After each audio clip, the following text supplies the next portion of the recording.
each week, I want to start with a question. And I'm not looking for you to shout out answers, but I'm looking for you to think for just a minute. And here's the question. I would be contented in my life if. I would be content, and I define contentment as satisfied. I would be satisfied or content in my life if. How would you answer that? What? And again, don't shout out anything, but what would make you content in life? What would make you say, you know what? That is all I need. I've reached it. I'm there. I'm satisfied. I don't need anything else. What would bring you to that place? I was reading an interesting illustration. Actually, it was in one of the Daily Bread books that somebody left a long time ago on the back table that I picked up. And believe it or not, I was cleaning my office this week and I found it. And I said, oh, I kept that for a reason. And I thought, wow, it's speaking about contentment. How appropriate that I decided to clean my office and find it this week. But I was reading a story in the beginning of that Daily Bread booklet, and it was giving the illustration of the 19th century coal trade in England.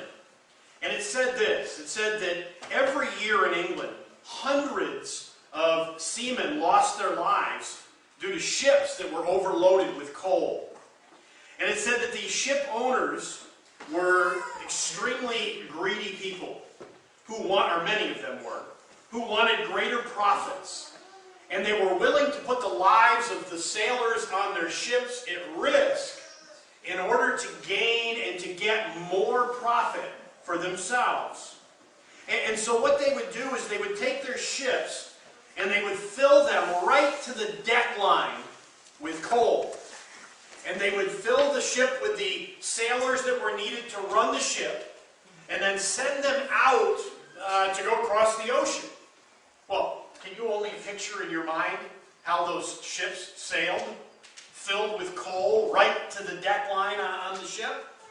Most of them pulled away from the dock and could barely move and were on the verge of sinking before they ever really got out to the sea.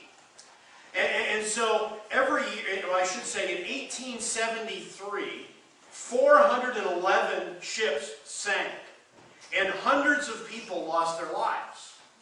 Now, as I read to that point in the illustration, I thought, how are they making any money? Because if they're loading the ships and sending them out, and the majority of them, 411 sank, it didn't say how many took off. But how are they making any money? Well, here's how it worked. The insurance paid them more than the value of the load of coal. And so they really didn't care that it sank because they weren't concerned about selling coal. They were concerned about profits. And it was actually more profitable to sink the ship and to lose the lives of your crew because the insurance payout was so great. Now, my other question was, why would anybody sign up to sail on that ship? And it answered that question as well. It was illegal for the crew to back out of taking a dangerous voyage. And if a crew showed up and saw how overloaded the ship was and said, I will not sail on that ship, that was illegal. And in 1870, 1 in 3 prisoners in southwest England was a sailor that refused to sail. And so the prisons were full of people that looked at the ship and said, it ain't getting me on that thing. They immediately went to jail because they backed out on their responsibility. And so it was a very serious problem. A man, and I'm not sure what year this was, but a man named Samuel Plimsoll ran and was elected to office. And Samuel Plimsoll pushed to have a load line put on ships. And if you ever look at a ship today, you'll see that they have a load line. And if the ship gets below that load line in the water, it has to be unloaded until it's safe to sail. Well, Samuel Plimsoll pushed for that, and he pushed for it. And finally, they passed a law that said every ship has to have a sail line on it. But they refused to state where it had to be. So where do you think that they put the sail line? Inside. Right around the top of the ship. Didn't solve a thing. So Samuel continued to push, and I believe it was about 14 years before he finally got a law passed that that line had to be around the ship in a place where it would be safe. And the ship could be to that point and safely sail across the ocean. And as I read that illustration, I thought, you know, contentment, or the lack of contentment, is not a new problem. The lack of contentment in people's lives has been a struggle ever since the fall of Adam and Eve in the Garden of Eden. People are never satisfied. They never seem to believe that they have enough. It's something that, whether we want to admit it or not, at times we all struggle with. We all seem to want a little bit more.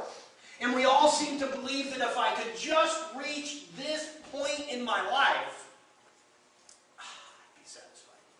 I would have it all. And you know, Solomon in the book of Ecclesiastes, as I've said, has been writing about what he sees. And what Solomon saw in his day is really no different than what was taking place in the coal trade. And it really was no different than what we see and experience in many ways in our lives today. And so the last half of chapter 5 and in all of chapter 6, Solomon is talking about contentment, or the lack of contentment. And the lack of contentment that he saw in people's lives. I was also reading in that little booklet, they were pointing out that, I think it was Charles Spurgeon, they said, you know, pastors are in a position where we often hear all kinds of things that go on in people's lives. Sins and things that they struggle with.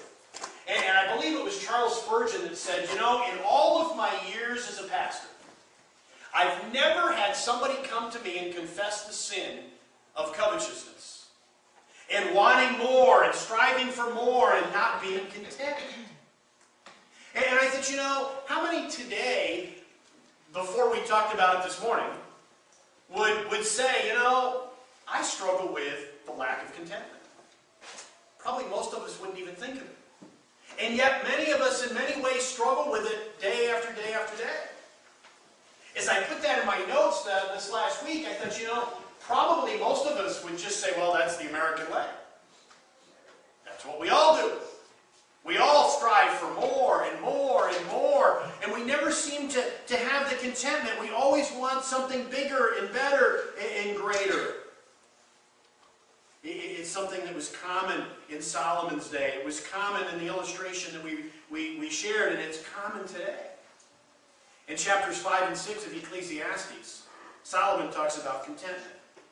And he shares here at least 3 things that many people believe will give them contentment. And yet Solomon says they don't give contentment at all. They leave us wanting.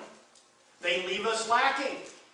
And I can only wonder this morning if you were able to share, if you shared with me how you answered the question of, I would be content if.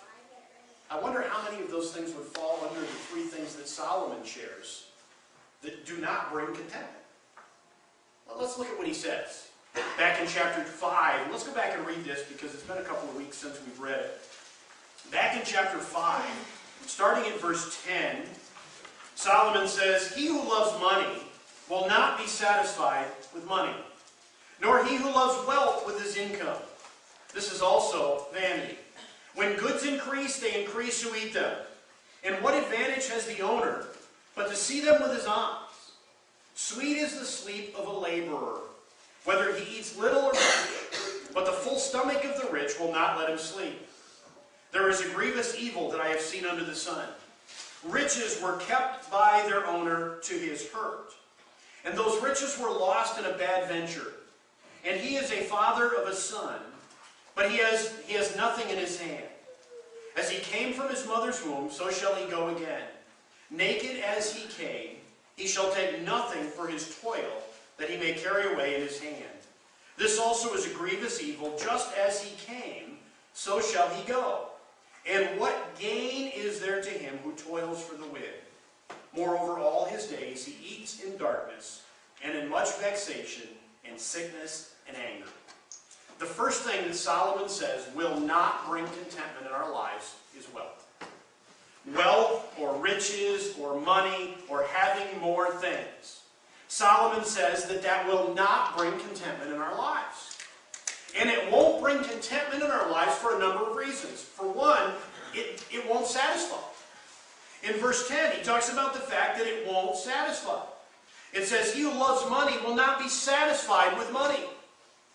Let me ask this. If we think that money is going to give us contentment, how much will? How much money will bring you contentment? I remember when Annette and I were first married, and we were scrambling to make $100 a week or $150 a week, and thinking, man, if we could just make $200 a week, man, then we'd have the world by the tail. We'd have so much money we wanted to do with it. Well, now we make more than that, and you know what? I'd like to make more. And I'd like to a little more. And I don't know if any of us ever get to the point where we can say, you know what? I have enough. Not just because of money itself. To get to the point of saying, I have enough. I'm satisfied. And so, how much would satisfy you? How much money would bring you contentment? Now, I know people are thinking, well, but if I just had $1 million, or if I just had $2 million, or if I just had $3 million, or $100 million. But you know what? If you talk to people that have $1 million or $2 or $100, what are they all trying to do? They're trying to make more. They're not satisfied with what they thought years ago would satisfy them.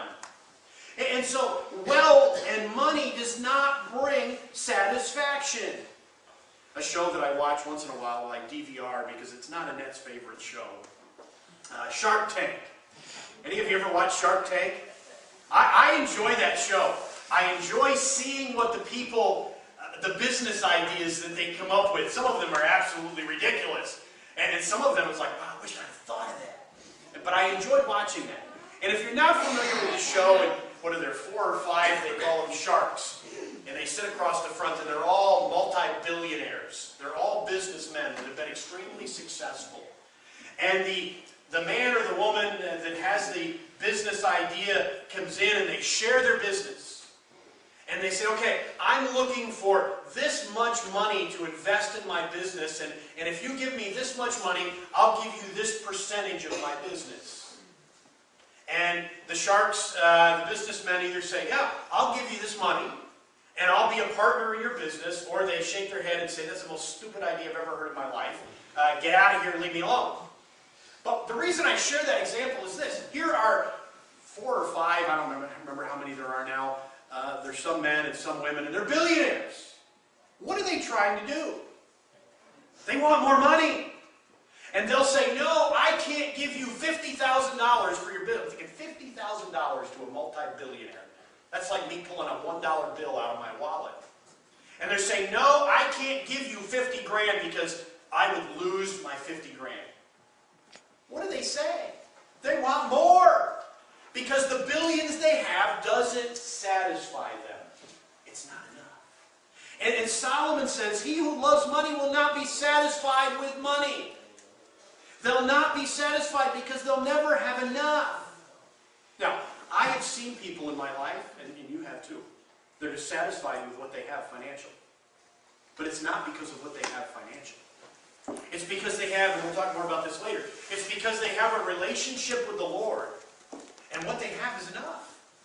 Their needs are met, their bills are paid, and they're content. But it's not the money that brings them contentment. It's something different than that, and we'll get into that later. Solomon says money doesn't satisfy. Verse 11, he says, and I'm just going to run through these because our time is almost gone already. Money, he says in verse 11, will not solve our problems. How many have ever thought if I just had a little more money it would solve all my problems?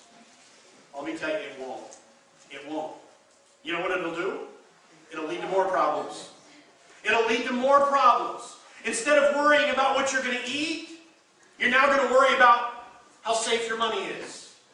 And whether you're going to lose it, and whether you should save it, or spend it, or invest it, or buy this, or buy that. It doesn't solve our problems. It leads to more problems. Verse 12. Solomon says, money will not give us peace of mind. It will not give us peace of mind. Just because someone has great wealth does not mean that they can lay down and sleep at night. It may mean the exact opposite. It may mean the exact opposite. Contentment is not in wealth. Verses 13 to 17, it also will not give security. There is no security in simply having wealth. Wealth can be lost a whole lot quicker than it can be earned. It can be lost. It can be gone in a hurry. And Solomon has said many times in his book, you toil and you labor and you earn wealth. Who gets it when your life ends? Where's it going to go? What control do you have? He says there's no security in wealth. And so again, he emphasizes that that is not where contentment comes from. In chapter 6, he says there is an evil in verse 1 that I have seen under the sun, and it lies heavy on mankind. A man to whom God gives wealth and possessions and honor, so that he lacks nothing of all he desires. Yet God does not give him the power to enjoy them, but a stranger enjoys them. Solomon says there's no contentment in wealth. You're going to lose it as soon as you draw your last breath. And it's gone.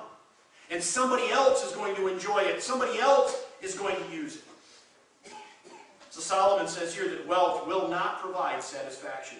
It will not take our problems. It will not give us peace of mind. It will not give us security. So what will? He goes on in chapter 6 and he shares something else that will not.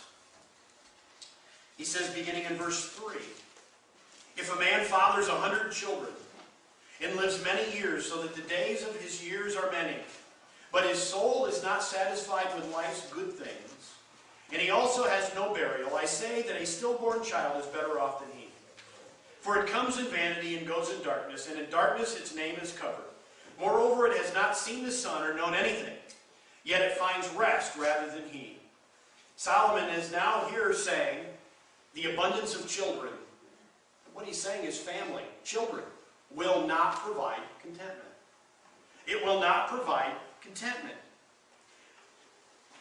You and I may or may not think that, but to the Jewish family that Solomon is writing to, children, and especially sons and family, were everything. To a Jewish family, having an abundance of children was considered a real blessing of God. It was considered to be the thing in life that they aimed for, that they achieved, that they strove to have. We see that in Psalm 127, when the psalmist says, behold, children are an heritage from the Lord. The fruit of the womb is a reward. Like arrows in the hand of a warrior are the children of one's youth. Blessed is the man who fills his quiver with them. He shall not be able to be put to shame when he speaks with the enemies in his gate. You see, to the Jews, having a large family was just it. That was a blessing from God. And I don't know if any of you answered that this morning, but if I was to ask a Jewish family, I would be content if what? Many of them would say a large family. Lots of children, lots of sons. And that is where it's at, and they would aim for that. We see that to some degree in 1 Samuel chapter 1 with Hannah. You remember Hannah? She was without child. Her husband had another wife, and her counterpart, if you want to call her that, had children. And what did she do to Hannah? She rode her sword. She lambasted her all the time. You don't have sons. I have sons. I have what you want and what you lack. And Hannah was just broken over the fact that she couldn't have children. And in 1 Samuel 1:10, it says she was deeply distressed. And she prayed to the Lord and she wept bitterly. And she vowed a vow and said, O Lord of hosts, if you will look on the affliction. See, she says, I'm afflicted. If you'll look on the affliction of your servant and remember me and not forget me, but give me a son, then I'll give to the Lord all the days of his life, and no razor shall touch his head. You see, Hannah is saying, I just got to have a family. If I can't have a family, then my life is not worth living. That's what she's saying. And so, you know, there's no question that family and children are a blessing from God. There's no question about that. There's times as parents we may wonder about that. But there's no question that they're a blessing from God. No question about that. But in and of themselves, children and family will not provide contentment in our lives. They will not. If we are not content before we have wealth and before we have family, we will not be content afterwards either. It won't happen. Many, many couples, in the midst of struggling with their marriage, will decide that the solution is to have another child. And people will have another child. And their marriage doesn't get better, it gets worse. The contentment and the satisfaction isn't there simply because they had another baby. And so Solomon says it won't give contentment in our lives either. And then he goes down and he shares one other thing here in verse 3 and 6. He says in verse 3, if a man fathers 100 children, we read that, and lives many years, so that the days of his life are many. And if you skip down to verse 6, he exaggerates here, but he says, even though this man should live 1,000 years twice over, yet enjoy no good, do not all go to one place? The next thing Solomon says is long life. Long life does not give contentment. Doesn't give satisfaction. He says, even if this man lives 1,000 years over again, and twice he lives 2,000 years. The oldest man in the Bible, Methuselah, how long did he live? I can't remember. I think it was just under 1,000. 900 and some. He's saying, even if somebody lives twice that long, they live 2,000 years, that won't give them contentment. That will not give them the satisfaction that they're looking for. You know, I thought we live in a world today where people devote a great amount of effort and a great amount of resources in order to extend our lives. I'm not saying any of that's wrong. I'm not saying we shouldn't do that. But today we do a lot of good things. We exercise and we try to eat healthy, and people take supplements like I think they've never taken before. We develop new drugs and new medical treatments, and as I said, there certainly isn't anything wrong with that. I don't think that we should just roll over and play dead. But at the same time, contentment and satisfaction in our life doesn't come from living a long life. There are people that have lived 100 and some years, and they're not satisfied. They want to live 100 more. The length of our lives does not give satisfaction. Solomon, as I already started to share here, shares two extreme examples. He says if a man lives 2,000 years, or he said if a child is stillborn. He says neither one gives satisfaction. Neither one gives contentment. Whether a child is born or whether they live 2,000 years, that's not where satisfaction comes from. That's not where contentment comes from. Again, this morning, I wonder if we were to break down our answer to the question when we started, I'd be satisfied in my life if. I wonder how many of those things would fall under one of those three categories. How many of what we said would fall under the idea of money and wealth, possessions and things? Probably a lot of them. I wonder if any of us gave an answer that said, you know, if my family was just a little bit different, if I had a bigger family, or if I was closer to my family, then I just have the satisfaction that I need in life.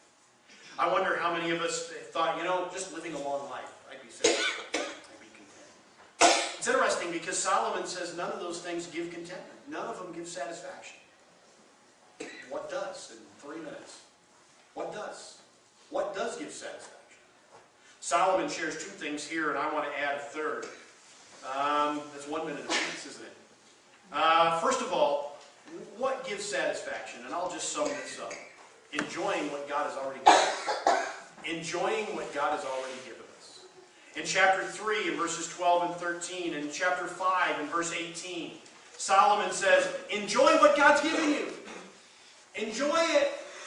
So often we're so busy working for what we want, we don't take time to enjoy what God's given us.